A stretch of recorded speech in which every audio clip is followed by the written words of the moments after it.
Yo, what's up mga kaibigan? Nalina tayo magkwentuhan. Madaming fans ang natuwa nang i-anunsyo ang Team World vs Team USA na format sa NBA All-Star Game. Subalit matapos na i-anunsyo ang starters na magkabilang koponan ay mukhang bumagsak nga ang interes ng mga fans dito.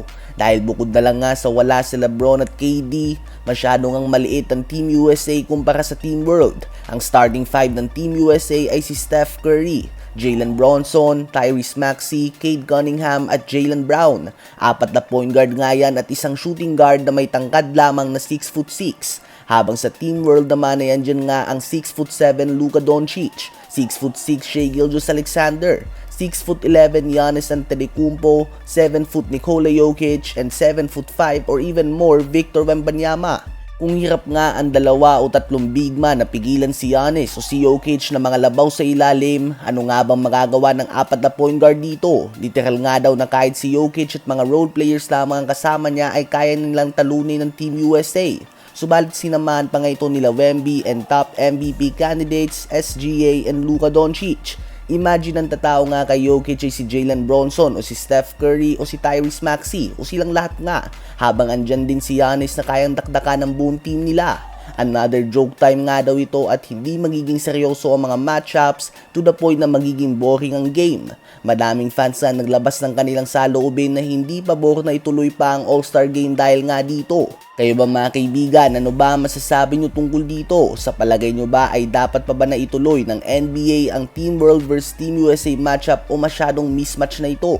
Habang Golden State Warriors naman ay tila ba mahihirapan na umusad sa taon na ito at sa susunod na season dahil nagtamo nga ng ACL injury si Jimmy Butler, at ang matanong tungkol sa possible trade ay sinabi lamang ng kanilang GM Mike Dunleavy Jr.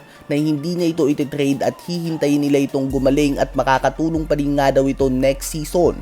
Well, ang kawawa nga dito ay si Steph Curry at Draymond Green dahil 56 million ang sahod ni Jimmy Butler. Imagine kung sino at ilang players na lamang ang pwede nilang makuha sa 56 million na yan kung ititrade o i-dispose sila ang contract na ito via buyout. Ngunit hindi, ang plano nga ng Warriors GM ay hintayin na makabalik si Butler next season. Tapon sahod nga ito mga kaibigan para sa tulad ni Steph Curry na 37 years old na at gusto lamang magkampiyon, ay very frustrating nga talaga ito mga kaibigan. Dahil imbes nga na makatulong at makakuha ng iba pang players gamit ang 56 million na sahod ni Jimmy Butler, ay wala nga mangyayari at masasayang lang ito sa isang player na hindi naman maglalaro ng isang taon. Although may mga rumors nga na pwedeng i-target ng Warriors si DeMar DeRozan sa isang trade, ganun pa man ay hindi nila gagamitin ang sahod dito ni Butler, bagkus ang ibang mga players nga ang plano nilang i-trade tulad nila Jonathan Kuminga, Brandon Podziemski, Moses Moody o kung sino pa man. Ano ba masasabi nyo tungkol dito? I-comment yan sa baba at aking babasahin yan. Huwag kakalimutan na mag-like, mag-subscribe at i-hit ang notification bell for more updates at kwentuhan. Maraming salamat po.